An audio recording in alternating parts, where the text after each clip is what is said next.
However much I fancied him for Cheltenham before this race, I fancy him even more now. If it keeps on raining, we'll run in the champion hurdle. He did everything wrong and still won. Boom! What? Good comeback to these people that know absolutely nothing about racing. But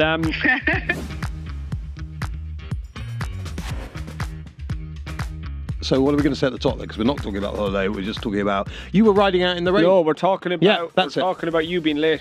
That's what we're talking about. Look, I've gone round two serious accidents today. I've got the proof. All right. Do you not see it? Right. Even look, Just talk. that was one of them. Yeah. Closed those. And this one, the one before, this one, 60-minute delay. Lanes 2, 3 and 4 are currently closed. It's not ideal at 6 a.m, is it? So, if you want to talk to me about being on time, let's talk about that race, which you forgot to be on time for. No. And we're out the back the whole way round. Do you want to talk about that, being on time? Right, let's do this show. It's lucky I've begun to quite like you. But I do hate people that are late. My 3 things. Right, let me give you the first one. Hold on. Let me give you my 3 things. First one's alarm clock. No good. You're late because your alarm clock. Not acceptable. Second one is I was stuck in traffic. Still can't really come to terms with that, because when you wake up in the morning, you know there's going to be traffic and you're going to allow for that. And 3 is my car broke down. Well, that's a coincidence that your car happened to break down this morning when you were late. Don't accept any of them. Now start the show. I mean, that's ridiculous. What? Well, I was meant to go to Southall the other day, and I was an hour away. I'd driven 3 hours. Right. I was an hour away. Yeah. And suddenly, bing, on the dashboard, tyre is losing air. And it wasn't even a puncture. It was the inside of the rim had suddenly just worn away. And the tyre was completely okay. Nothing wrong with it. That's your fault. How the is that my fault? Because you didn't get the tyre checked out. The tyre was fine. I've noticed. You see cars broke down the road. No. I blame the people. If you live in areas where there are bumps put in the road, your tyres will rip at some point. So you're wrong there. As for accidents on the road, on the way here today, I went past 2 serious accidents where lanes 2, 3 and 4 were cordoned off at 2 times at the junction of the A3 and towards the M3. Fire engines, ambulances everywhere. And what about... And you've moaned about me being late, but this show starts at 9:30 a.m. As I look at my watch now, it is 9:33, and you've been yapping at me for 25 minutes. How can I be late? Unbridled.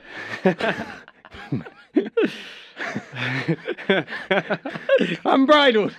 Season 2, episode 13, and the big news, Paddy, of course, that we didn't mention last week because we were just so sucked into the whole thing, emotionally involved with the show, the TV screens. Oh, they're level. Well, are they, though? They look more level to me. Are they? I actually meant to bring in, I forgot, a spirit level. Did you? Because I want to check that they are level. Yeah. I'll do that next week. I am happy with that. What I'm not happy, though, is with the gap. It's all very well levelling off the top, but in doing that, they've now created a big gap between the screens. This is the kind of in-depth analysis on the world of horse racing that you've chosen to listen to. What about you? What have you been up to, Matt? Couldn't get hold of you there for a few days. I was worried about you. Slogging away. Your tone was ringing like you were elsewhere. Well, these days my phone isn't quite so as accessible as it was a couple of weeks ago. Definitely wasn't ringing like you were in anywhere near Gatwick, Matt. Well, I live near Gatwick, so it would ring as if I was at Gatwick. Right, lovely. What? If you look to the screen there, lads, does he look like he's been on holiday in Penrith? Or Carlisle? What is wrong with Penrith?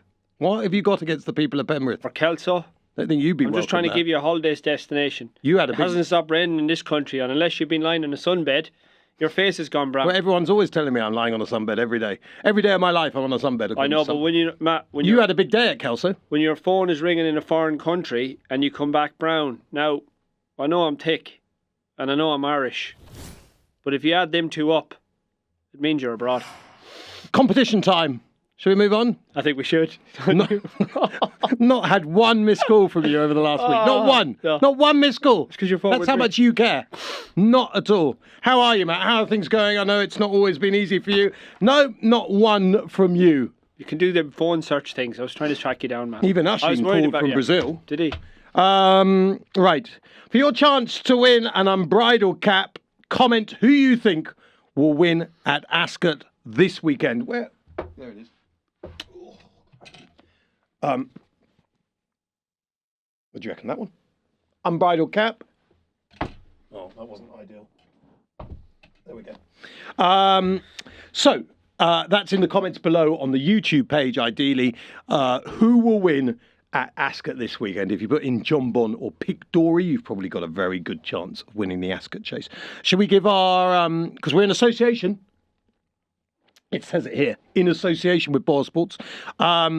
Should we do our latest offer for BoyleSports? Yeah, go ahead. I think we should. Get £40 in free bets when you join and bet, plus money back as a free bet if second to the SP favourite. Check out the link in the YouTube description. I want to go back to the weekend where some of us were studying the racing at Newbury while you were swanning around. Let's start off with the monster that is Sober Glory. 100% I've been behind this horse every single time he's run. I love him. I think he's an absolute monster. Time was pretty decent considering the day. Everything was beautiful about Sober Glory. It was, for me, perfect horse racing. What did you make of it? Yeah, grueling conditions, Matt. It's very, sometimes you say heavy and you think, is it really heavy? Well, that was heavy and it was bottomless probably. Look, Matt, Sober Glory, there's no getting away. Good performance, but he ain't going to carry on running with that race style, Matt. You can't do that for too long. Why? Because you just run yourself into the ground. That's how he likes running. I know, but you don't. It's not going to last.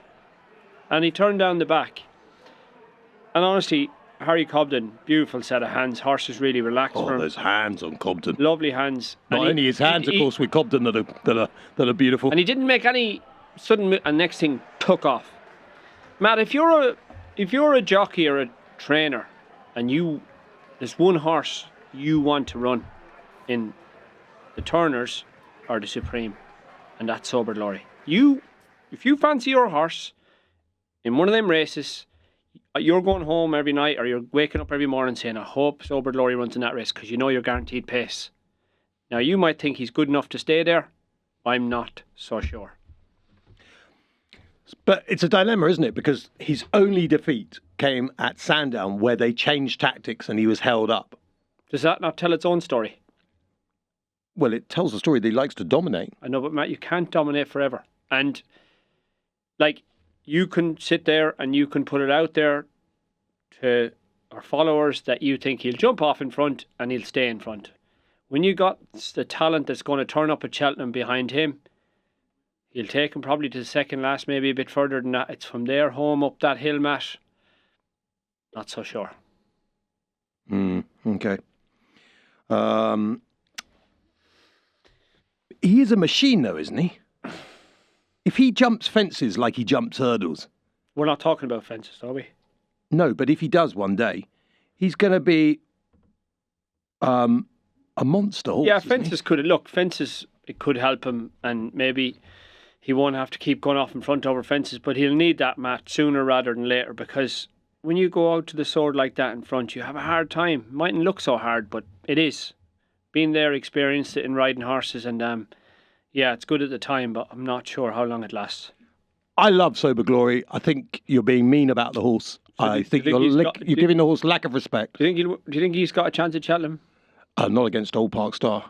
But you've got to have numbers to make up races. It's not just because you think one horse will go and win it doesn't mean that the others can't be there. You watch, Crebensis' champion hurdle. You've got a field of 20. They can't all win it, but you need the numbers to make the races. For me, numbers are so key to Cheltenham races.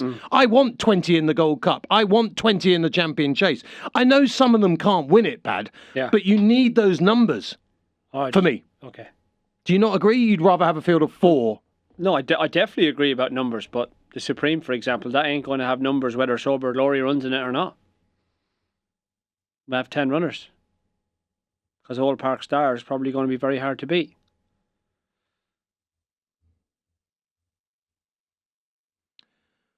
Okay. Quite depressed now. Right, let's go to the Denman Chase. Haiti Couleur. Yeah.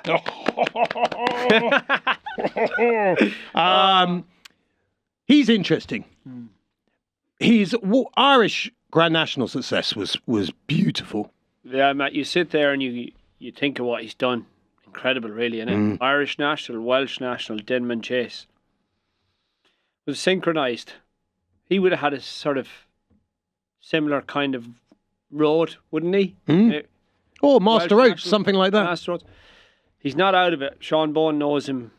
You know, it didn't work out in Haydock, and we sort of have a fair idea why, track and etc. But yeah, I do think, you know, it was brought to the attention of many after the race. It's important he gets a good start, Matt, in that Gold Cup. You've got to get a good start, bit of room. Because like we've seen at Haydock, maybe if you miss the first and he gets in behind, I'm not saying he sulks, but the first 2 or 3 fences is key for him. And yes, of course he's got a chance, massive chance. Yeah, I think he's interesting. I'd like to see quite a forceful ride on him, a sort of McCoy-esque type of ride. I think he jumps better when you're being forceful with him. Yeah, he'll have to have that early. Yeah. And also, if Galopin Des Champs, who can still win it, despite people are dissing Galopin, say can't win, but he can win it. But if he's lost, which he clearly has at the moment, 5 to 10 pounds of his brilliance, then a proper stayer is up for grabs in this, because there are stamina question marks about Jukebox Man, Django Bay. You can fancy them and say, I think they'll win, but you don't know whether those kind of horses are going to stay. Gaelic Warrior, Factor File, you know, these are all horses who've got to prove their stamina. This horse, you know, does stay. Just depends whether he's got the class to stay at this level. And just listening to some of them names, Matt, the one thing you can be guaranteed in this Gold Cup is pace. You know, Galopin, Hattie, they're going to be... Galopin, as you get older, riding older horses, Matt, the interest can sometimes deteriorate a little bit. So, like for Galopin and Champs, he's going to want a good start. Plenty of room. There's plenty of pace in this. Ben Jones will want a good start. Jukebox Man, there'll be no hiding place, and you will need to stay. So that brings Hattie Collonge right into the race. Who? Collors. Hattie Collonge. Collors. Hattie Collonge. You know its name. Hattie Couleur. Suddenly has turned into Hattie Collonge. What was the one last week that you destroyed? Oh, not Narciso has. Yeah. What was that? Najos. Let's try one of my favourite trainers. See if we can get anywhere with this one. Not going well so far. It's a terrible time to call people. Terrible time. Hello. Rebecca, Matt Chapman here on the Unbridled podcast with Paddy Brennan. How are you? I'm really good. I appreciate this is the worst possible time to call a trainer. It's not actually. I'm on my way to Hereford. Oh, are you? Oh, the best possible time. So I'm just having a jolly. Yeah, and also you can't see it, but I'm wearing a hoodie in the colours of Haiti Couleur.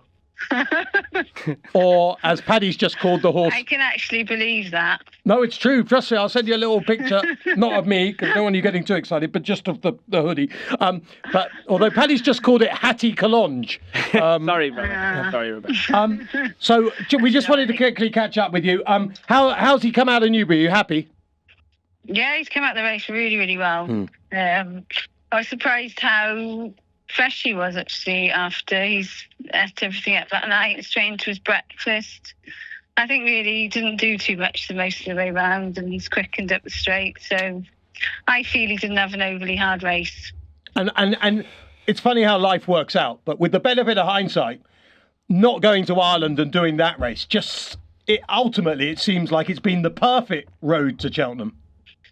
Yeah, definitely. It was with all the goings on in Leopard style, whether we didn't know if it was on, and the travel and things, it's just 100% the right thing for the horse in the end as it worked out. Yeah, I agree. It's been the perfect prep so far. Just one question I really wanted to ask you, Rebecca, is that there are a few horses at Cheltenham that people are suggesting at Cheltenham they would put headgear on. I think one person said they put headgear on Galopin Des Champs, for instance, after his 2 runs. It was suggested after the Denman that maybe some headgear would sharpen Haiti Couleur up. Has that crossed your mind at all, or is it something that you would think is ridiculous? It's the most ridiculous thing I have ever heard. Yeah. Okay. I listened to that, actually. I think it was on ITV. Was it either Mick or Ruby said it? But absolutely the most genuine, forward-going horse you'd ever have. And you've got to remember, he was on his own out in front. He was jumping out of the most horrible ground at Newbury. All he wanted was a bit of company. So, I mean, what more could he have done that day than he actually did, you know? Yeah. And a lot of his races, he's been nearly too keen, if anything. I think in the Welsh National, the Irish National, like, why the hell would you want to put cheap pieces on him? Yeah, no, Rebecca, I agree. Look, good comeback to these people that know absolutely nothing about racing. But Rebecca, what I was most impressed about was from the third last, even the second last of the line. He's just, he's picking up. He's only doing enough. And like, if something's coming to him, there's loads more in the tank. He's just a dude of a horse. And like Matt said, I think the placing of late has been fantastic. And not going to Ireland was a big decision, but definitely the right one. Yeah, no, I totally agree. Thank you. But no, I was impressed with him. Up the home straight, I think Sean was as well. He said he was surprised, actually, the turn of foot he had. And all he wanted was a bit of company. And he's so competitive, Haiti, that I actually think he loves the hustle and bustle of horses around him and behind him and stuff, which I think he will get in the Gold Cup. So definitely no cheap pieces needed there. Yeah, and that's fascinating, actually, what you say about the hustle and bustle, because the Irish National, for me, was the pinnacle of him so far. I thought he was just absolutely perfect that day. It was a bit like Gaelic Warrior and the John Durkham. It was just like, you kind of knew he'd won the whole way round when he won the Irish National. It was just beautiful, wasn't it? Yeah, no, it was. He got in a really good rhythm there, and the whole way around, like Sean said, he felt like he was in third gear, and he couldn't believe how well he was going. Was there another circuit to go? So, he's just been brilliant, really, isn't he? Every run he seems to keep improving, and I think Cheltenham, he'll love that type of track. Well, he's proved that before. He seems to absolutely love going up and down hills. In fact, Sean said he loves going down the hills. He's never ridden a horse that wants to go so fast down the hill. And Cheltenham's up and down, isn't it? He loves it. Same with Chepstow. He's trained in Wales. He'll find a few hills if he wants to. No problem there. Will, yeah. and like Matt, that sitting here thinking about his chances in a Gold Cup, like you forget that he's actually won at Cheltenham, which course form there is massive. So lots of ticks in the right boxes. He's won twice around there. Yeah. And he's trained by Curtis, because you pulled off, I mean, to be fair, although you'll probably just say, well, he was a really good horse, but you've pulled off miracles there. I mean, winning the Stairs Hurdle with the boy you did that with, whose name is Lisnagar Oscar, isn't it? It just came to me just like that. Pulling off winning a Stairs Hurdle with a horse like that, I mean, when you've had a good one, or even quite a good one, who isn't like exceptional, the races you've won with them, it will always be one of the mysteries why people aren't sending you more Haiti Couleurs or Hattie Collonges. I just think when you get one, you do so well with them. So I really hope this works out. Thank you. We'll keep trying anyway. Yeah. Safe journey to Hereford. Yeah, thanks, Rebecca. You. Thanks very much. Thanks, Rebecca. Take care. Cheers. Bye-bye. Bye-bye. It's funny, like, the reason that I enjoy ringing these people off the cuff a little bit, Paddy, is because when you have a thought about a horse, but then when you speak to the trainer, it suddenly makes you think, hold on, like this has actually got a proper each way chance. I couldn't agree more, Matt. The more we think about it, and the more you look speaking to Rebecca, who's a big part of our show and really helpful, so we're grateful for that. But yeah, Matt, this horse could end up, like, we don't know what's going to happen with Fact to File, but he could be close to favourite. He's obviously got a massive chance. I don't fancy Fact to File at all in the Gold Cup. Not at all. No, but it's highly likely he'll run, isn't it? You would imagine so. Yeah. Yeah, you'd imagine so. Anyway, that debate's for another day. Yeah. What debate? Gold Cup. And what Fact to File's going to do. What would you do with him?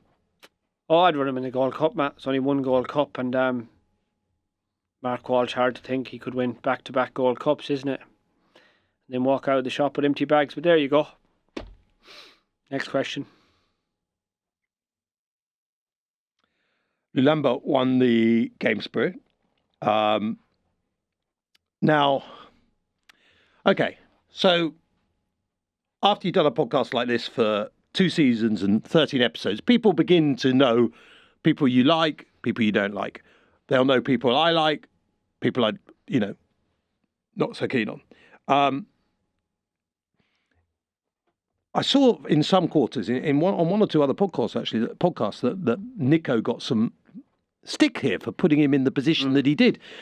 I've got to say, Paddy, everyone knows that you are not the Nikolai Chastel de Boinville cheerleader fan club, but I thought it was a brilliant thing to do, and I'll tell you why. And you can disagree with me if you want, because that is your privilege. That horse has hardly done anything in its life over fences. In this race, he manned up. Yeah. He had to get himself out of trouble. He was tucked in, mud kicked in his face, up the rail, moving around. Yes, he could have circled the whole field and basically won in a canter without having any problems at all. He could have done that. He'd have learnt nothing. I think he learnt something, Lulamba, and I learnt something about him as well, in mostly that he is going to be a very strong stare at 2 miles, like a very strong stare. Like, he will want them to go off like the clappers. What did you make of the Game Spirit? Well, Matt, I could see Nico de Bonville's thought process as soon as he got to the start. He's walked the track with his stick. He has a stick. I think he borrows Nicky's stick. You prod it into I wish he'd hit you with it. And he's thought the best ground's down the inner. That was his decision. When I say hit, love tap, I don't mean brutally. Yeah, that was his decision, Matt. Lulamba, humming and hawing whether he's going to run. He wants to teach the horse something. Yeah, but that's your point. My point is he's also going to try and get the best ground. Now, I loved watching this race. I love some of the stuff that went on in this race. Harry Skelton. He's my type of man, Matt. Yeah, everyone knows that. If Harry wasn't married, you'd be moving in. If I'm managing a team, let's say Man United, for example, and there's 80 minutes and you're 1 goal down, you tell him to warm up. Harry, get up and down that touchline and warm up. He's got upsides him, Matt. It's not Lulamba. He's done everything wrong and won this race. He's done everything wrong. That's not Nico's fault. That's just Lulamba. He's got himself jumping up in the air, jumping in, jumping out. You won't see him down the inner at Cheltenham, let me tell you, son. Harry Skelton could see what was happening. Got upsides him. Get in on top of him. Make it hard for him, Matt. You want to win. Lulamba come out on top in this race. And however much I fancied him for Cheltenham before this race, I fancy him even more now. It's a very roundabout way of saying he did everything right. He did everything wrong and still won. He didn't jump well, Matt. He learned. He learned. That's what I'm trying to say to you. He did learn. He did everything wrong, so much wrong, and still won quite impressively. Why did Nicky Henderson want to run Lulamba above any other horse on that horrible ground? Experience. Why? Exactly. Yeah, I'm not disagreeing with that, but I'm just saying it's a fascinating race to watch. If you're a in-running punter or anything, down the back, Matt, he's beat. I don't know what price he hit. Nico's bumping away, but Nicky had a good horse, won the Champion Chase. Same colours. Was it Altior? Yeah. Shishkin. Altior and Shishkin. Matt, if you were looking Altior wasn't the same colours. Okay, sorry, yeah. If you were looking at even Altior... I will correct you when you're wrong. If you were looking at Altior on the top of the hill at Cheltenham, a lot of times, Matt, he wasn't winning. But that's what makes them horses so good. When you're trying to explain to jockeys, I'm not going well a mile from home, you're not meant to be going well. Your horse is not bred for a mile. Where you want to be going well is from the last of the line. And Lulamba... Yeah, I was impressed. As I say, so much went against him, and he's a massive player, trained by the king that is Nicky Henderson. Yeah, I agree with all that. I think he's a really, really good horse. But we knew he was a good horse. He nearly won the Triumph and he won at Budgetown Grade 1 category. So we know he's a really, really good horse anyway. Talent-wise, he's right up there. I'd say he's built like a chaser. He looks like a chaser. And he's a really, really good horse, I think. Yeah. It's funny because as I said something just now, I suddenly thought, hold on, have I made a mistake, having said that you've made a mistake? And so I thought I'd check it, and I actually made a mistake. Because you know what? Shishkin never won the Champion Chase.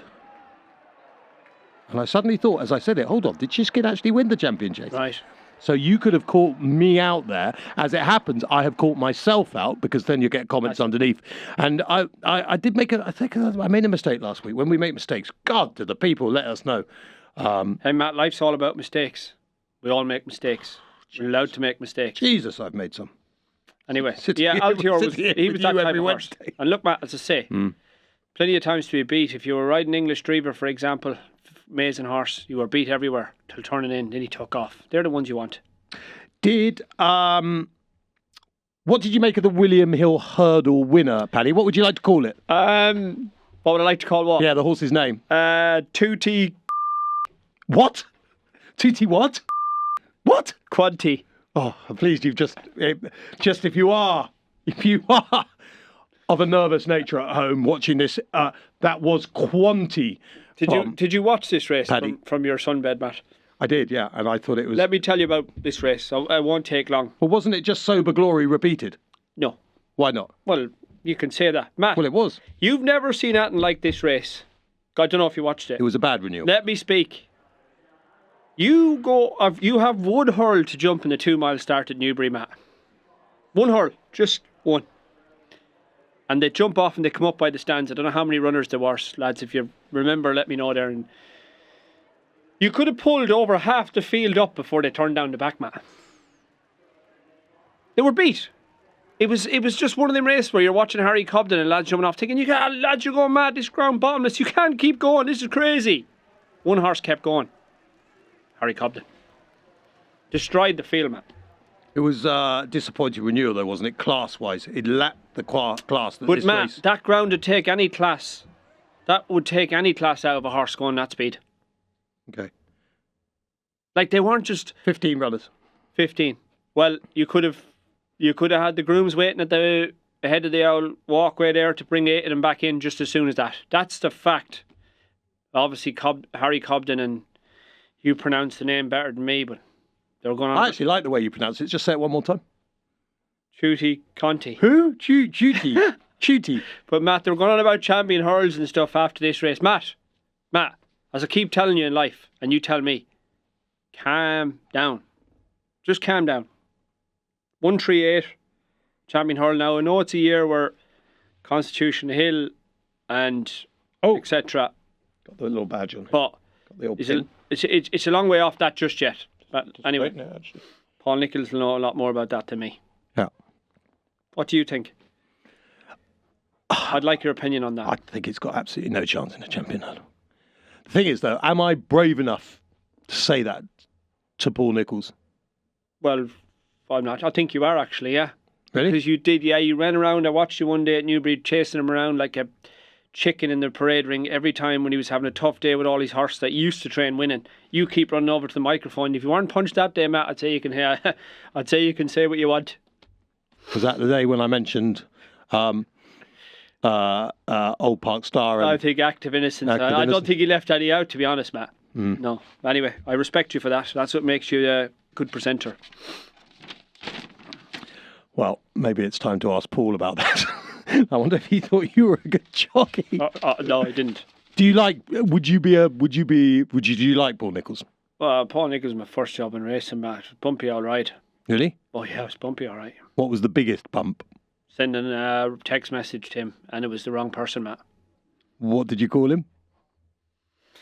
I'll put it this way, Matt. It didn't go so smoothly after. Because I'm going to ask him what you called him, so you might as well just tell us now. It was an old phone, Matt. We were out the night before, and I sent him a message. It was one of the worst feelings in all my life. Who was it meant to be for? My friend. Slagging him off. And that would have been on an old Nokia or something. Yeah, it was. So you couldn't actually delete the messages could you? No, Matt. When it was gone, it was gone. The game was over. I was conditional to him claiming 7. Well, a year later, I was still claiming 7. So I'm sure you can work that one out, Matt. But the thing with that is, it's funny, but we've all done it. Oh, Matt. And that feeling where, you know, on WhatsApp, where you can still delete, as long as they haven't read it, you can delete for everyone. And you're praying as you delete that, as you press the delete, that it comes up, delete for everyone still. And then some sinking feelings leave you in life, Matt. That never left me. Yeah. Nah. It was like Megan Nicholls, who's sent me that picture at Christmas of her in a Christmas wrapper or whatever it was with her hubby. And she'd done it on the 5-second delete thing. Right. And she was so unlucky that just at that minute, I had two phones. Yeah. I had the emergency phone. Lovely. 5 seconds to take the picture. Yep, got that. Yeah. Kept it as a record. Lovely. Right, let's speak to Paul right now. Actually, Paddy, before we speak to Paul, we just got to do an update on last week. The YouTube comments, do you remember? Yeah. Last week we got you to comment which horse you think will win at the Cheltenham Festival, and we have chosen the best 3. It took us hours, didn't it? Trawling through the abuse to get to the actual answers. We're going to read them out. The best one will get an Unbridled travel mug. And I have actually used mine. I love it, Matt. I'm very impressed. It is actually a good mug. It doesn't spill. It doesn't get too hot. And it screws up. Yeah, I leave it facing my direction. I like the look of it. Do you? This one's still got the tag on it, although it has now got a dent underneath. Anyway, so we're going to read the best 3 out, and the other 2 will get a consolation prize. Sam Turner. Gee, it's the Sam Turner. He can't win, can he? If it is the Sam Turner. Minella Yoga will win the Fred Winter on the Billy Idol. That's bridal. All right. Same mark as Gaelic Warrior when he should have won by a circuit, plus Nicholls fancies the pants off him. What's not to like? Okay, like that. This one's done in mini print. Kieran has said the Flying King at 66-1 for the Turners Novices Hurdle. I think he has more than enough potential to monster for the Turners. A lot of discussion for him to go elsewhere, like AB and MP, wouldn't surprise me either. A horse that seems to have gone completely under the radar compared to others, and because he's 66-1 or 50-1, best markets. Not sure if there's been a setback or can't say anything so. Right, and the last one is about El Caro, which is another Rabson horse. El Caro is like Bambi on ice when jumping at hurdle speed. If you can't jump, can we not mention ice on this show, please? Anything that jumps or moves or dances on ice, it's a no-go for this show. If he can't jump a hurdle on a canter, he's got no chance. My daddy baby won't get up the hill. So his selection is Old Park Star. Sorry, he's saying El Caro. He's talked about other horses, but he fancies Old Park Star. Well, no one's going to disagree with that. You know what? Dave's got back about this horse, the Flying King. And he says the Flying King is going to the Albert Bartlett. May or may not have a run before. My suggestion is don't run it, because then it probably won't be going to the Albert Bartlett. Whereas if you do run it, the chances are it won't end up in the Albert Bartlett. So therefore, our winner of the competition is Kieran, because we've got some information there about the Flying King. And Dave says he is living the dream with El Caros and, of course, Romeo Coolio. Right. Shall we speak to a 14 times champion, Paddy? How many career? Do you know off the top of your head how many festival winners for Paul Nicholls? I don't. Okay, 50. I'll tell you. Is it 50? How many Gold Cups would you say? 3. 4. Would have been 1 more if you hadn't denied him as well. How many Queen Mother Champion Chases? 3. What? How many? How many Queen Mother Champion Chases? 5. 6. 6 Queen Mother Champion Chases, 4 Stairs Hurdle and 1 Champion Hurdle. And Grand National. We're talking about Cheltenham, though. Okay. We're not talking about... I'm not going to... That's pretty big as well. Yeah. I mean, that is incredible. 14 times champion, 4 Gold Cups, 6 Queen Mothers, 4 Stairs Hurdle, Champion Hurdle, and this season he's been in misery all season. It just shows you how the quality is amazing. Should we speak to him? Yeah, well, you actually just heard him. Morning, 14 times champion. Morning, guys. You both okay? Well, we're absolutely flying, aren't we, Pat? Yeah, we have been on form this morning, so hopefully we can keep it going. Yeah, although we should never actually say that, Paddy, because otherwise people might totally disagree. We've had some fun already with you, Paul, behind the scenes. The first one was, this is something you might not forget, or you might have forgotten, but Paddy says that in his very early days, were you £7? You tell the story to Paul. There was... When I came to Paul, I think I was there probably maybe 2 years, maybe a year. But Paul, I sent you a message by mistake. Do you remember that? No. Go on, you're going to remind me. No, I can't. Go on, say. Yeah, I was calling you something I shouldn't have called you, and I was meant to send it to my friend, and I sent it to you, and you laughed, and you laughed, and you laughed. But I said, my career as a conditional in Paul's didn't really pick up after that. Well, it's a good job I laughed. Yeah. Probably get so many messages like that. Yeah. But no, I mean, so you put up with Paddy as a conditional, Paul. I mean, that must have been a horrific time. Well, it's a job to remember. It was so long ago. But, It's true. Yeah. You're old. How long were you here, Paddy? I was there. I was there two years. Then I broke my leg. I was out for 6 months, and I was there for another year and a half. So yeah, probably 4 years in all. Yeah. Yeah, I was there with you that morning. You had that accident at schooling, which wasn't nice. But I was just asking Dad this morning for a few stories because I'd forgotten them all because we all move on. But he was telling me a couple of nice ones. One day he drove me and you to Plumpton. You had 3 rides for me. As a £7 claimer, and the first one in the first race was a filly. I think he said it was quite backward, and I said, whatever you do, don't knock her about, don't pick your stick up, just teach her something. And apparently Dad said he knocked 7 bells out of her, and I took you off the next 2 and made you go home in the lorry. Yeah, that was Fontwell. Was it fun? Okay, well, close enough. Yeah. It's only because you were going for £1 million in prize money I think it was almost your first time getting the million, and I wanted to be the hero to get it. So yeah, I did. I got into the stewards room, and you had to come in with me. And yeah, look, I'm not going to lie. When I came to England first, I was trying a bit hard. There's no secret about that. But yeah, you sent me home in the lorry and took me off the last 2, but it didn't. It didn't do me any harm. No. And another time. Was that Leduc? Leduc? No, I don't think it was. No. Leduc? No, it wasn't him. No. He was a good horse.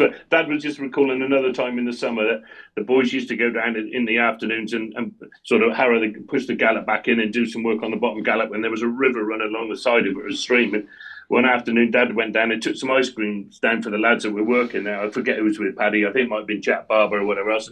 Dad couldn't find Paddy anywhere, and they were a bit reticent to say where he was, but evidently they said, if you go over there in the river, he's in there having a swim. And so he went down to the side back, and there was Paddy stark naked, led in the bottom of the river, cooling down. So Dad pitched all his clothes, drove him back up into the yard, and he had to run all the way back home without any clothes on. Brilliant. It'd have been all right if you'd been Harry Cobden. But Paul, you'd have been running around naked if you were Harry Cobden, all right, wouldn't you? But you're Paddy Brennan. But if you're Harry Cobden, down to the ground. Yeah, we'll move on. I've got to go back to that Fontwell story as well. So you sent me home in the lorry. That was fine. Right. Took me off the last 2. Neither of them won, by the way, because I was obviously on the way home. So. But the next day, I had 2 rides for you in Canton. My career was not going well. It wasn't going well, man. And you hadn't decided. I had 2 rides. Surmore Rifles was one of them, and I forget the second one. But anyway, you didn't make a decision in the morning, and it's 12 o'clock, and I'm still stood in the yard waiting for the go-ahead from Clifford if I can ride these horses. You hadn't said no, but you definitely hadn't said yeah. Anyway, they gave me the nod. Last minute, Clifford said go, and they both won. And it was good after that. And I think the other one, was that right, was called Galatasaray Jane? Was that her? No, I think it was Protect or something. No, it wasn't that one. Okay. Didn't win many, but anyway. Yeah. Some more rifles, remember that. I know, there we are. That was some good fun in those days. But you were also saying to me outside earlier that you rode one and gave it a shocker, and then McCoy absolutely I rode one a couple of times, Paul. I think it was not my first ride for you, but second ride for you. And I rode it once, and then I think you let me ride it again. But then you got the certain AP Mackay to ride it. It was taking the mickey out of me. Anyway, I went to watch it in a betting shop in Shepton Mallet because there was no screens around then. And anyway, Mackay rode it, and he did what Mackay normally does, and he absolutely lifted this thing in Taunton and got up to win by a head. That was one of the harder days. But you did text me after and saying, look, it was one of them things, but yeah, it wasn't always smooth, but it did me good. I had to learn the hard way. I've read a lot about this season. I haven't sort of seen you on camera talking about it, and I always think it's so different reading an article or a feature about someone to actually sort of looking in their eyes and you get the idea of what things like for you. Clearly this has been a changing season. I slightly feel all the things about family that have come and gone, or close, not even family as such, but almost people who are like family to you coming and going, like you're past that now, and you know, it's like you can go over that time and time ago about the emotion of all that and stuff like that. But do you feel now you've just got to like kick on again, like rebuild, kick on? Well, it's not a case of rebuilding. We got a great setup with great people here. we're cracking on. I think we're now probably about 80 short of 4,000 winners, which I never imagined we'd do when we turned up here. It's just just getting decent horses. It's all about the players you have in your team, and it's when you consistently every year winning, I don't know, all those grade ones and everything, and then it suddenly doesn't happen because those horses are retired or whatever else. It's hard, and they don't just come along that easily. So we're always trying to rebuild. Where we are at the moment, we're second in the Trainers' Championship. We've had 970 winners and nearly up to $1.5 million in prize money. So we're going really well. You've just got to get stuck in and do the best you can with the horses you've got. It's really interesting because are you good with that kind of thing? Like as a person, like because we all get it. Like I get it on telly. Like Chapman's that. Paddy will have got that a lot when he was riding. Yeah. You will have read things. Oh, Nicholls has gone at the game, and you can't help but read them, and it's not nice, any of it. Like, how do you take stuff like that when you think, well, there's no one out there better. If a good horse comes, I will make it into a good horse. Do you see what I'm saying?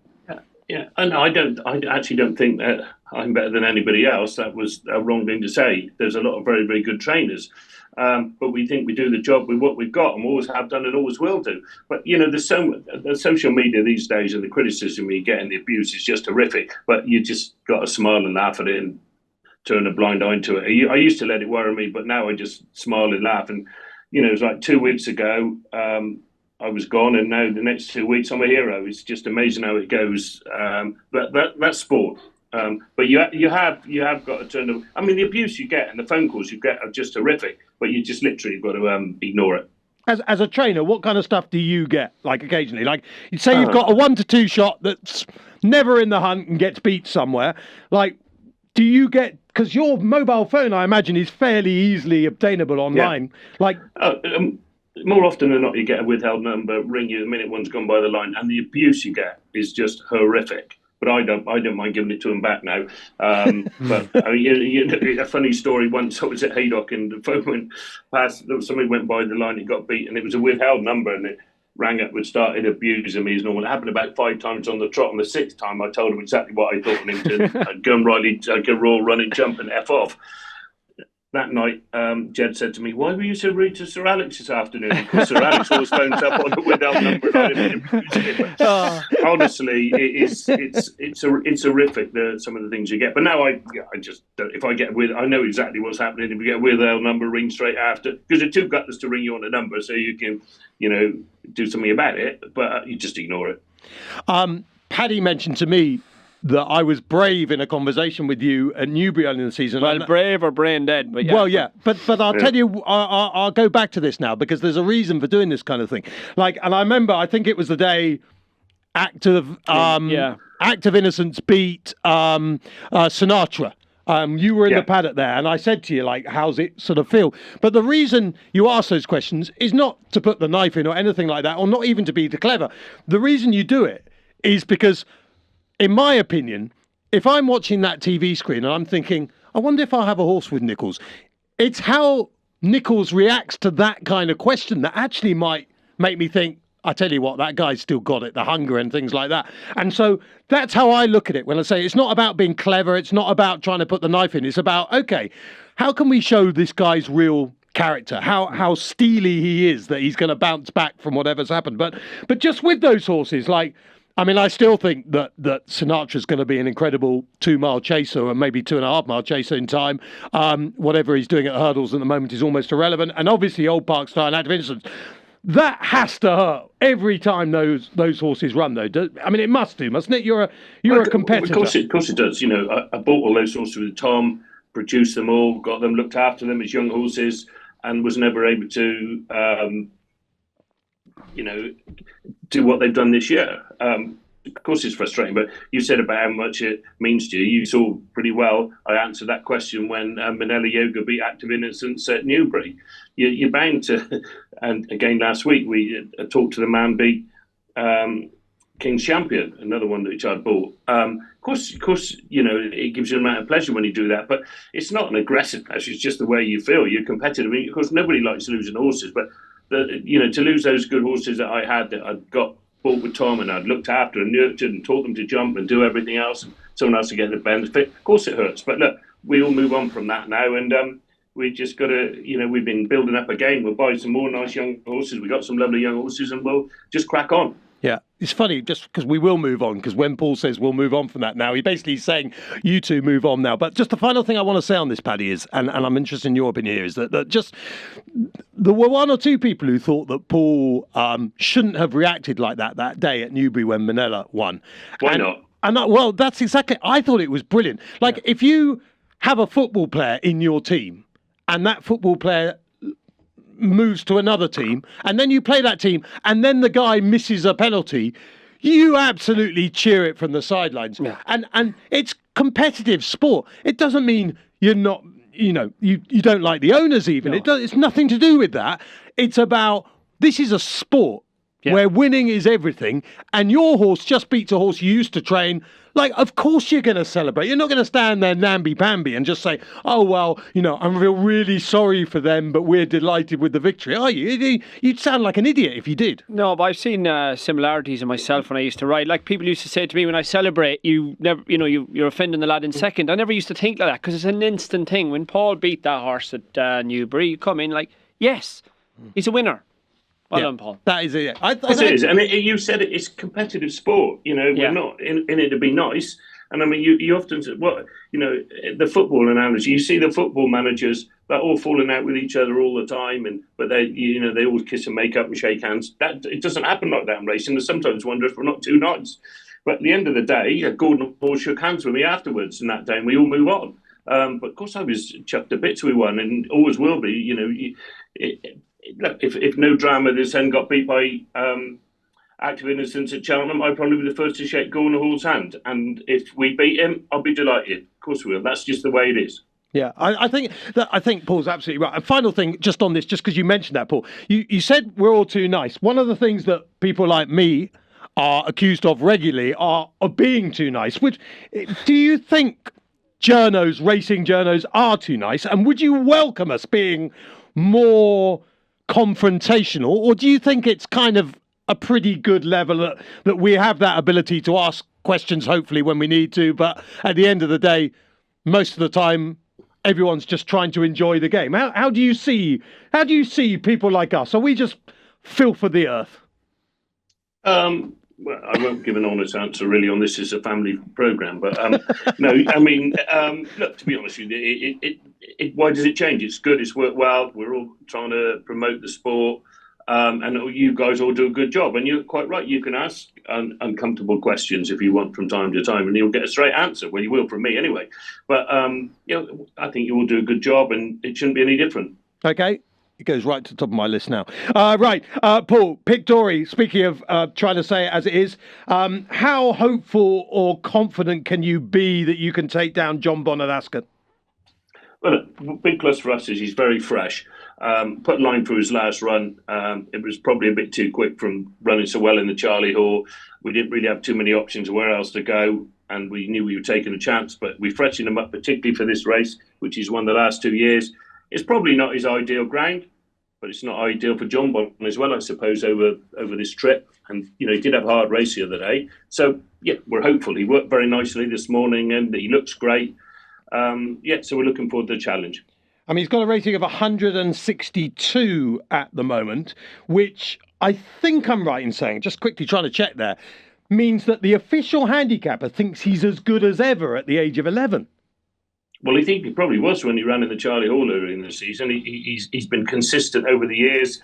He's not getting any younger, but nor is John Bond. But they've run to a high level. He's been a wonderful horse. He's not far off winning £1 million in prize money. And I think if he did, I'm right in saying that would be the 9th or 10th horse that we've had in training here that has won £1 million. So if he could just win that £1 million, that'd be a great achievement for him as well. But obviously, us, we want to win on Saturday. Yeah, no horse has won 3 of these. Be nice for a horse like him to have that bit of history as well. It would be fantastic. He has been an amazing horse. He won a Betfair Hurdle. He's won all those good races at Ascot.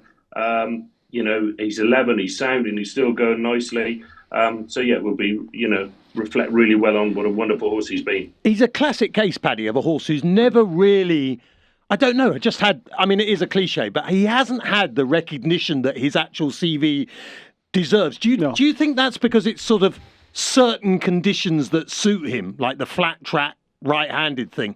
Yeah. Although he goes left-handed, to be honest. He hasn't won it, at Cheltenham. Ascot's not a flat track, Matt. No, but Paul, I think I won this on. Oh, hold on, it's compared to Cheltenham, it's flat track. No, it's not. Have you ever walked it? Obviously not, Paul.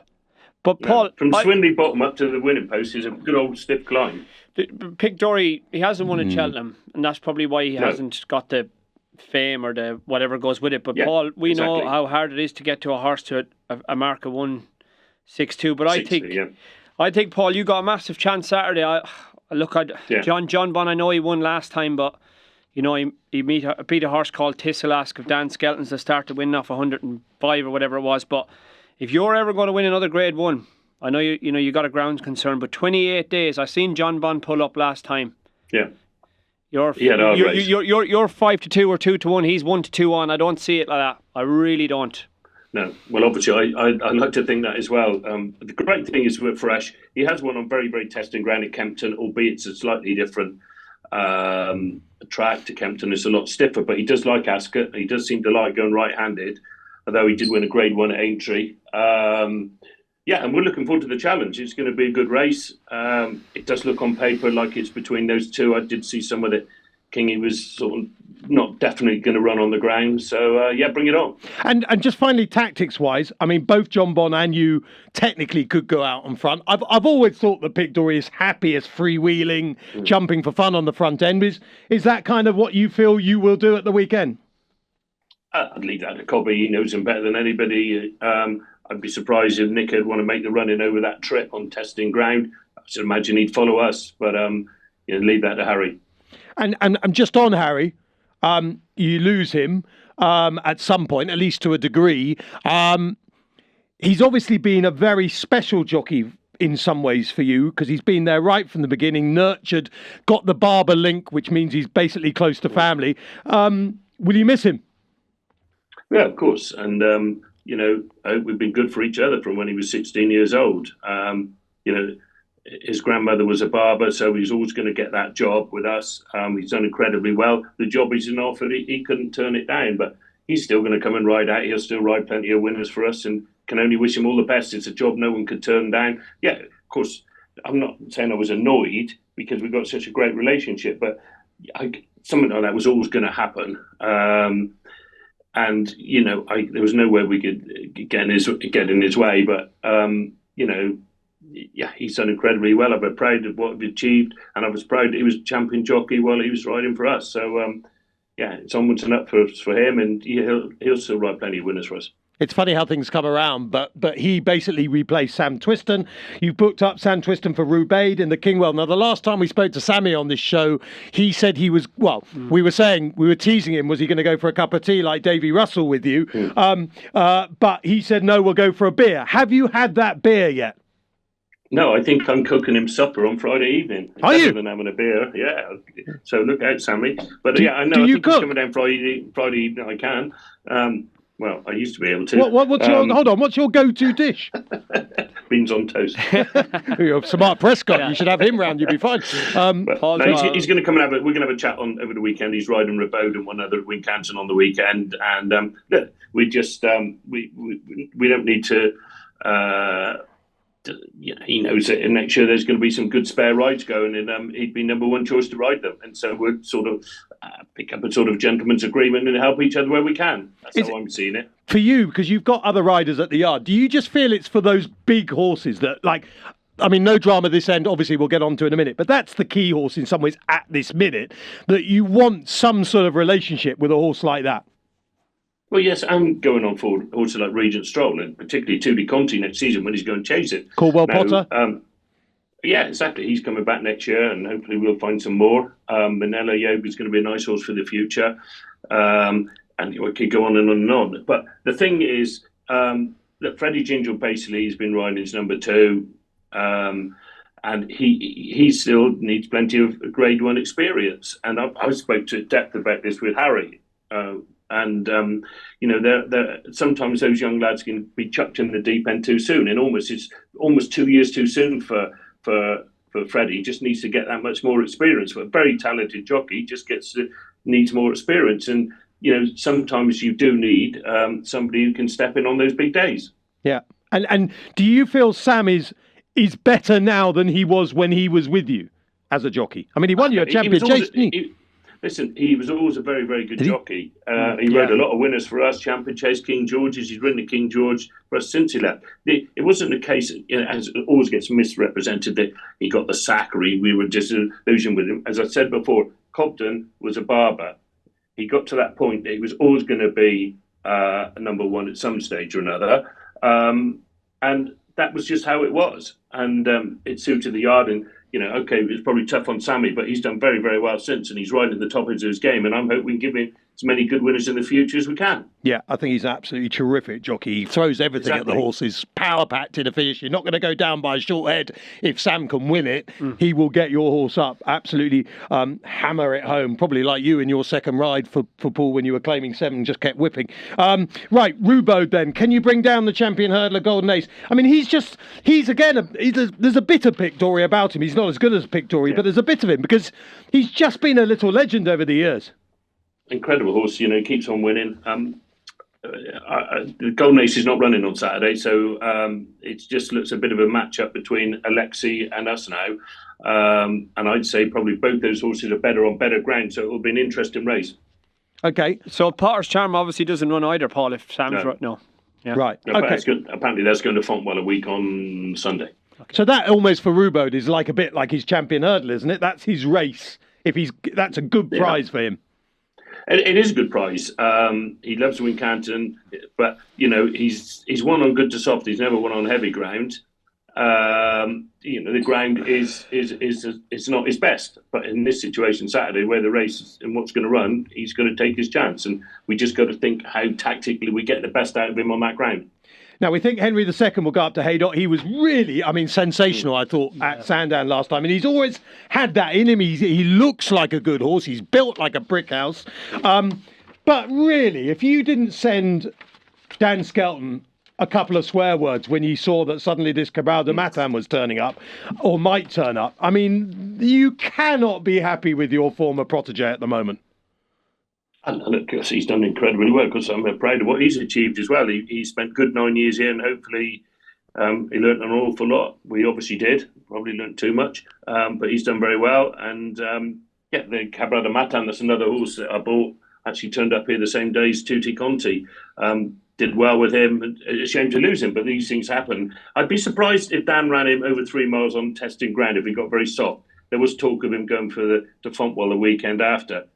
And then on to Aintree, but I suppose Fontwell will be fairly dire ground. I would have thought he was more of a decent ground horse. But look, we'll see what happens. I'm going to work out Thursday morning what the opposition is, what's going to run, what the ground is. We could still go to Chepstow week on Saturday. There's a valuable handicap there over 3 miles, and the ground would be testing there. So we'll just make a decision Thursday morning. But if the ground was very soft and it cut up, we'll run. And does Cabral de Matin, if I presume you and Dan sort of do vaguely chat about these things. If Dan said, I'm running, would that tempt you to go somewhere else with Henry II? Or would you say to yourself, well, I think you're running on the wrong ground, Dan, I'm going to take you on? Well, I have to make my own opinions, as you do with any race that you're looking at. I would just be interested, because we have to declare Thursday morning, see what the weather forecast is Friday, Thursday night into Friday. There's plenty of rain about. Haydock at the moment, I think, is on the soft side. We'll just have to make the decision when we see what's going. But I'd probably be proved wrong, but wouldn't be convinced that Cabral de Matin wants 3 miles on very testing ground. He's got plenty of speed, that horse. Paul, on that Henry II. Second. Second. Yeah. I was obviously lucky enough to ride a couple of winners around Dortai, and just watching him at Sandown. Is that something that you might do one day with him? Yeah. He'd love Definitely this spring. He's not particularly great round Cheltenham. We tried last year. There's no point doing that. You just want to run from some testing ground, and it might well be that after this weekend we'll aim, for the race in O2. I think I won it once with a horse called Pity Zig. It's over 3 miles and a half a furlong. Ground's very testing. That would be perfect for him. I want to ask you about Tutti Quanti, which I'll say after Paddy annihilated the horse's name a little earlier on in the show. What is it? Can you just say it one more time? From Ireland. Oh, Susset. Do you say it? No, you say it. Tutti Quanti. Who? Okay. Anyway, Paul's thinking, what the hell? But if he thinks about it, he'll realise what you've just said. Right. So impressive the other day. Paddy says it's got absolutely no chance in the champion hurdle whatsoever, and it's just ridiculous. So will you therefore go for the Moor battle? No, if it keeps on raining and the ground is testing, we'll run in the champion hurdle. We haven't got supplemented until I think the Thursday before the race on the Tuesday. It might be the Wednesday, so we'll get a good idea what the weather forecast is and what the ground is. But look, he's now rated 151. You think Golden Ace is 152. I think Dan's horse is rated the New Line 159. Then they're in pretty close territory, you know. And if he just keeps improving, why not give it a go? Yeah, why not give it a go, Paddy? Why would you I never not said run? nothing about not giving it a go. He makes some chaser, Paul. Why are you swerving the topic? He will, but he'll need to respect his hurdles even more. If fences more than he does his hurdles, because he's pretty quick and low. But yeah, just sometimes when a horse is on a roll and progressing like he is, you get stuck in. And I'm not saying he's like another Masterminded, but I can remember Masterminded as a 5-year-old who won a handicap, I think, of 140 or so at near enough that mark at Sandown. And I remember having a discussion with Ruby about putting him in the Champion Chase, and he sort of laughed at me. And I saw a lot of improvement in that horse from Sandown to Newbury. He won the Game Spirit. And then he improved again from there to Cheltenham and won the Champion Chase. And sometimes my point is that when horses are on a progressive roll, you don't know where the ceiling is. And he definitely is progressive. So why do you think he's mad then, Pat? No, did I say he was mad? Yes. I didn't. I set off 138, obviously blew them away on Saturday, but it's such a step up. But if you listen to Paul and you're going around the mark of 150 or that's close enough to some of them, then yeah, you take your chance. But because this is up for grabs. This champion hurdle's up for grabs. Yeah, I do think, like Paul's saying, I think ground is important though. Well, he said that. Yeah, no, I'm just saying. What do you think? What chance do you think he's got? Now, what did you say? Well, the whole race evolves around one horse, so I'll ask Paul. Paul, I mean, do you think Constitution Hill will turn up in this champion hurdle or not? What's your gut feeling? My gut feeling is no, because Nicky obviously wants to do what's right for the horse, the jockey, the sport, and everybody. And it's basically you're in a no-win situation. If you win, great. If he runs badly or takes another 4, you imagine the what effect it will have on everybody. It's a difficult call. But I don't know. It's a tough one for Nicky. He's got plenty of people to advise him and to talk to. So we'll have to see. You know what I would do, just very briefly, I'm sorry to bore you, Paul, for a second. This is what I would do. I would say to the BHA, whoever they talk to there, send down whoever it is. It could be Peter Hobbs, whoever it is, someone who's on the racetrack. Send them down, video the horse schooling. I know it's not the same as a horse race, but what you want is people on your side if things go wrong. Yeah. And I would send the BHA down. I'd take videos of him schooling, looking at Happy as Larry. We've not seen any of those. Like, show the public the schooling before the race, show the BHA, and then I'd go for it. And just say, look, we've done everything. Maybe this horse has something, wrong with his head or whatever it is now, but we've done everything we can. He schools brilliantly. The BHA have seen it. The videos are out there. Everyone's seen it. We're going to give it a go. Everyone knows the situation. Like, open it up rather than make it just a decision for Nicky and Michael Buckley. And I think people have forgotten, finally, Paul, sorry, because I'm going on a lot, not about your horses and boring you senseless, but I think people have forgotten how stressful this must be for Michael Buckley. Like, this is a horrible moment. He's got what he thinks is the greatest hurdler of all time, and he can't run the horse. And what you think? But I think he's the greatest. He's not going to run, so we don't need to worry about that. Well, we're trying to make a way that he can run safely, though. I know, but it's unlikely he's going to run, isn't it? Well, I disagree. Matt, have a bit more belief in Nicky. And so does everybody. BHAs don't need to go down there to see him schooling or anybody else. You know full well Nicky is going to do a fantastic top job. You don't have to doubt anybody in that team. If he turns up, you'll know full well they've got plenty of confidence in him. But it's not doubt, Paul. It's more that after the race, if things went wrong, and they could go wrong for any horse at the Cheltenham Festival, but if they happen to go wrong for him, I think he needs backup there. What I'm saying is, I don't want Nicky standing in that paddock with 20 journalists all around him saying, "Why did you run the horse?" I want him stood there with a BHA representative and other people who said, "Look, everyone see this horse school brilliantly." That's all I'm saying. It's not lack of belief. 100% Nicky Henderson. No one loves a racehorse more than Nicky Henderson at Seven Berries. But I'm trying to give him a backup crew that can say, "Look, we've seen it as well. Everyone's seen it. This horse schools brilliantly. It would have been crazy not to have given this horse the chance." But that's just my opinion, and it's probably worth nothing. Paul, you've basically said that there's not a lot more to say about No Drama this end, but is he absolutely where you want him right at this moment? Yeah, 100%. He worked very nicely yesterday. He's just done 3 counters up the hill. We're building his fitness up. He's where I want him. He's going to have an away day somewhere. I haven't organised it yet. I'm very happy with him. He basically the horse has done the talking up to now. He's run 3 times, won 2 Grade 2s, won a Grade 1. What the form's worth, we'll only know more at Cheltenham. But he's in great shape, and he's a very talented horse. Well, that's the thing, because you've said just now to me, put your faith in Nicky.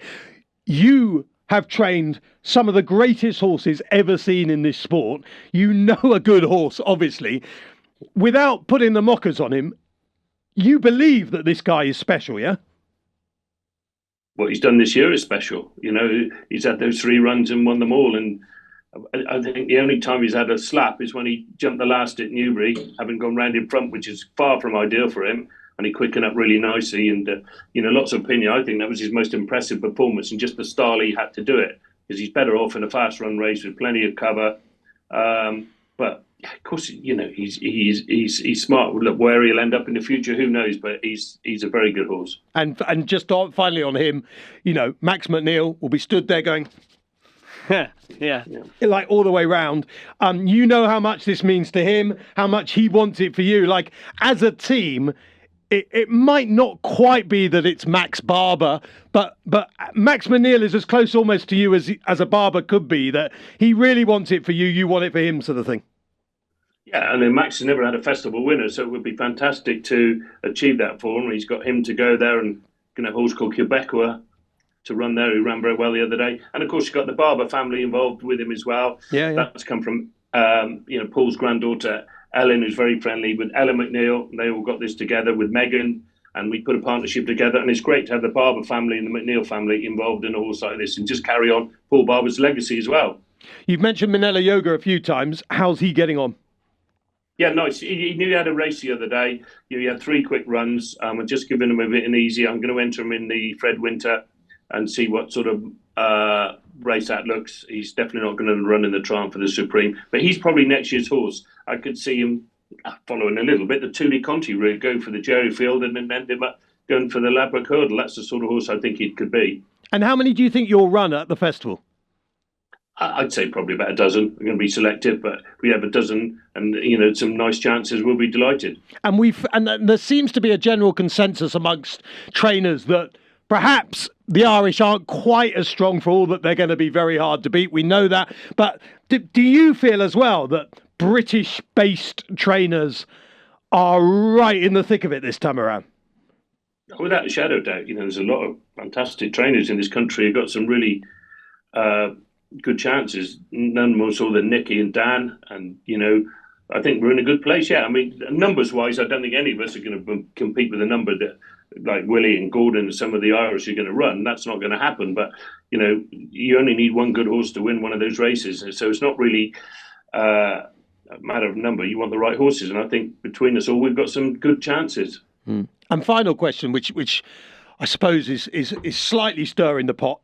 Perhaps, but you're 14 times champion. You and Martin have had lots of rivalry over the years, and I do feel that one of the things you really wanted was 15 to match him.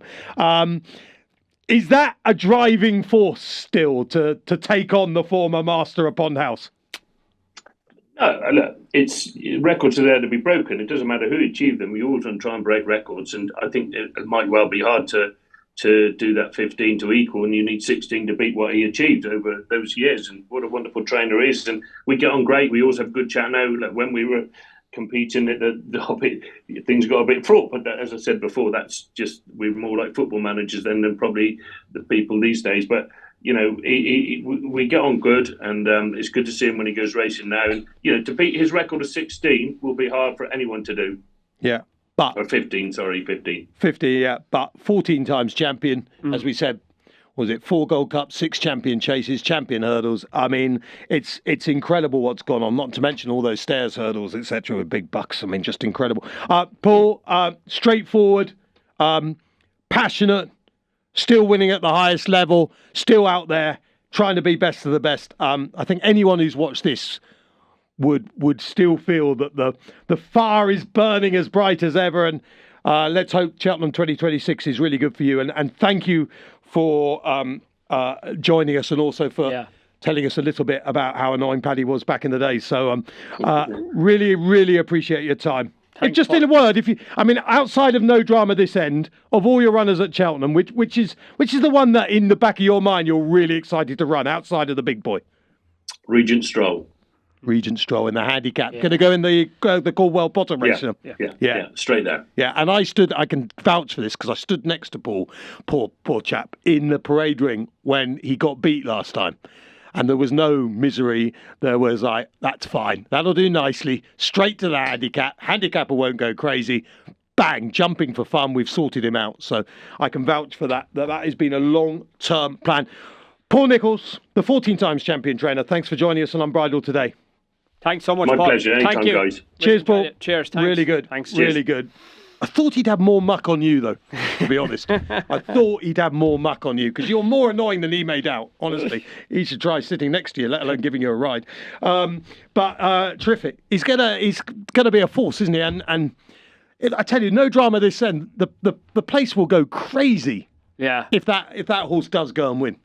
No, well, Paul, like the reason, you mentioned Dan Skelton there, but the reason they're so good is because of Paul. Is because of what they learned with their time there. And yeah, it was a great interview. And if Paul has a winner at Cheltenham, I'm sure it'll be very exciting for everyone. Yeah. What, you'll be excited, will you? You'll cheer him on, will you? Because you didn't sound as if you would earlier. Anyway, right. That's it from us. Don't forget the new BoyleSports offer. Bet £40 free bets when you join, and bet plus money back as a free bet if second to the SP favourite. Check out the link in the YouTube description below. Once again, we thank BoyleSports. We are in association with them. Competition time as well for your chance to win an Unbridled Cup. Comment who you think will win at Ascot this weekend. Who do you think will win at Ascot this weekend? Who's on that? Pic D'Orhy. You've just said that because that's the last horse that you can think of. No, it's not. You think you'll beat John Bon? Yes. Really? I do. I think John Bon will get beat. I really do. What's the next Paddy Brennan Racing Club winner? Got a couple of runners tomorrow. King of Magic and Jack Hyde. Chances, Matt. They don't want chances. Winner. What's your best chance for winner? They'd both like a little bit of better ground. My next winner, I don't know, I could do it one, Matt, hopefully very soon. Well, you could, judging by that. La Lupa normally digs me out of a hole. What? La Lupa. Yeah, only at Kelso. Right, that's it. Thanks for watching. This is Unbridled, and our TV screens are level, although there's a big gap.